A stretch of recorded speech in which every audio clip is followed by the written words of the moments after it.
10,000 টকাটো আপুনি মোবাইলত নষ্ট নকৰিব এই 10,000 টকাটো ভাল কৰি খৰচ কৰিলে আপোনালোকৰ 3 দিনৰ ট্ৰেইনিং হ'ব গাঁৱতে ভাল কৰি খৰচ কৰিলে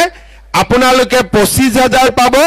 25,000 খৰচ কৰিলে তাৰ পিছত আপোনালোকে 50,000 পাব যিসকলক লাখপতি বাইদেউ হ'ব ইচ্ছা আছে তেওঁলোকে ভাল কৰি টকাখিনি খৰচ কৰিব কাটোৰ কাৰণে চিন্তা কৰিব নালাগে বিলুৱা আৰম্ভ হৈ গল আপোনালোকক আমি বিলাই দিম ঠিক আছে যে এইবাৰ আৰু জিঅ' টেগিংৰ কাৰণে আপোনালোকে টকা দিব নালাগে এইবাৰ কোনে জিঅ' টেগিং কৰিলে জীৱিকা সখী বাইদেউসকলে কৰিলে টকা পইচা আগত 20-25,000 লৈছিলে এতিয়া যদি কিবা লৈছে চাহ একাপ খাইছে কিন্তু কোনেও টকা পইচা এইবাৰ জিঅ' টেগিংত লোৱা নাই লৈছে নেকি টকা পইচা হসা কথা কব লৈছে নেকি যিসকলক কিবা কাৰণত জিঅ' টেগিং এতিয়াও হোৱা নাই ইলেকশ্যনৰ পিছত নিজৰ জিঅ' টেগিং আমি নিজে কৰিব পৰা সুবিধা কৰি দিম যাতে দুখীয়া মানুহৰ পৰা ঘৰৰ নামত কোনেও 1 টকা ল'ব নোৱাৰে এইবাৰ পঞ্চায়ত ইলেকশ্যন হৈ যোৱাৰ পিছত পঞ্চায়তৰ জিকা মানুহক মই গুৱাহাটীত মাতিম অমিত শাহ ডাঙৰীয়াও থাকিব আৰু এটাই ৱাৰ্নিং দিম কোনোবাই যদি দুখীয়া মানুহৰ ঘৰৰ পৰা 1 টকাও লয় হি জেলত যাবই লাগিব 100% দুখীয়া মানুহৰ ওপৰত অত্যাচাৰ নহব শ্ৰদ্ধা ৰাইজ আজি আপোনালোকে চিন্তা কৰক আগতে ৰেশন কাৰ্ড আছিলে ৰেশন কাৰ্ড আগতে কোনে লৈছিলে যিবিলাক বাংলাদেশী আহি ইহঁতে ৰেশন কাৰ্ড লৈছিলে যাতে মানুহক পুলিচে দিগদাৰ নকৰে ভাৰতীয় নাগৰিক বুলি কয় আজিকালি ৰেশন কাৰ্ড এইবিলাক কামত নালাগে এতিয়া ৰেশন কাৰ্ডত আমি কি পাওঁ বিনামূলীয়া চাউল পাওঁ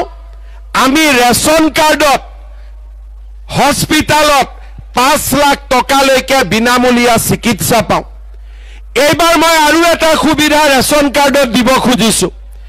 কলেজত বিনামূলীয়া এডমিশনৰ কাৰণে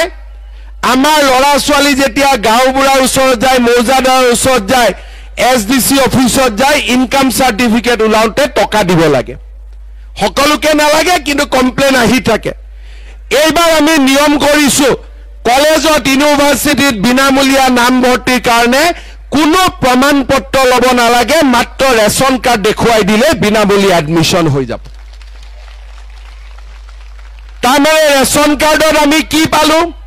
বিনামূলীয়া চাউল পালো বিনামূলীয়া চিকিৎসা পালো বিনামূলীয়া নাম ভৰ্তি পালো আৰু ডেট এটা লিখি ৰাখক 1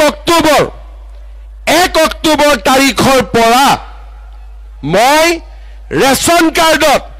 আপোনালোকক দালিও দিম আপোনালোকক চেনিও দিম আপোনালোকক নিমখও দিম পুৰা ফ্ৰী নাপাব বজাৰতকৈ 30 টকা কম দামত পাব ঠিক আছে আৰু এটা আপোনালোকক সুবিধা দিম চাউল হৈ গল চেনি হৈ গল দালি হৈ গল নিমখ হৈ গল নাম ভৰ্তি হৈ গল এতিয়া আমাৰ আৰু এটা কাম আছে গেছৰ সিলিন্ডাৰৰ দাম কিমান দাম 950 কিমান 1300 নহয় 950 1000 এতিয়া 1 অক্টোবৰৰ পৰা গেছৰ সিলিন্ডাৰৰ দামো 300 টকা কমাই দিম তাৰমানে আমি কি পালো চাউল পালো দালি পালো নিমখ পালো চেনি পালো গেছৰ সিলিন্ডাৰৰ দামো কমি গল যাৰ ঘৰত যাও এতিয়া মোক ধুনিয়াকৈ ভাত খুৱাই দিব সকলো সুবিধা আহি গল আমাৰ দুখীয়া মানুহৰ কাৰণে জীৱনটো বহুতখিনি সুবিধাজনক হল এতিয়া দুখীয়া মানুহে ক'ত আৰু পইচা দিব লাগে ইলেক্ট্ৰিচিটিত 1 এপ্ৰিলৰ পৰা ইলেক্ট্ৰিচিটিৰ দাম 1 টকা কমিছে নৱেম্বৰ মাহৰ পৰা ইলেক্ট্ৰিচিটিৰ দাম আৰু 1 টকা কমাই দিম তাৰমানে দুখীয়া মানুহৰ চাউল হল দালি হল নিমখ হল তেল হল গেছৰ দাম কমিলে ইলেক্ট্ৰিচিটিৰ দাম কমিলে অসমত দুখীয়া মানুহ মধ্যবিত্ত মানুহ জীয়াই থাকিব পাৰিব অৰুণোদয় আঁচনি